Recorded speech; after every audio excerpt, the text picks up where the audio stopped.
এক লোক হসপিটালের বিছানায় শুয়ে তার জীবনের শেষ প্রহর গুনছে।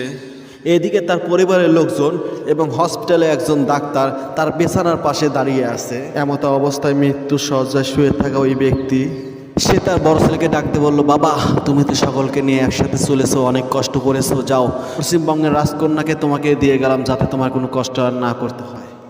এরপর সে তার মেজ ছেলেকে ডাকতে বলল, বাবা বড় আর ছোটরাই তো বেশি ভালোবাসা পায়, তুমি তো তেমন ভালোবাসা পাও নাই, যাও উত্তরবঙ্গের রাজকন্যাকে তোমাকে দিয়ে গেলাম যাতে তোমার আর কোনো কষ্ট না করতে হয়। এরপর সে তার ছোট ছেলেকে ডাকতে বলল, বাবা তুমি তো ছেলে সংসারের সকলে ছোট, তোমাকে আমরা সবাই অনেক ভালোবাসতাম, যাও তোমাকে আমি পূব দেশের রাজকন্যাকে দিয়ে গেলাম, তোমার আর জীবনে কোনো কষ্ট না করতে হয়।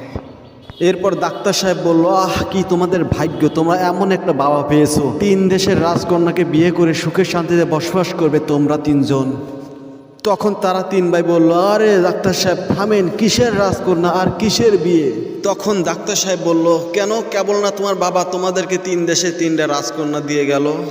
তারা 3 ভাই বলল, আরে ডাক্তার সাহেব আমার বাবা রানীদের কাছে মেকআপ বিক্রি করত, আমার বাবা মারা যাচ্ছে তাই তাদের কাছে মেকআপ বিক্রি করার জন্য আমাদের 3 ভাইকে 3 জনে দিয়ে গেল।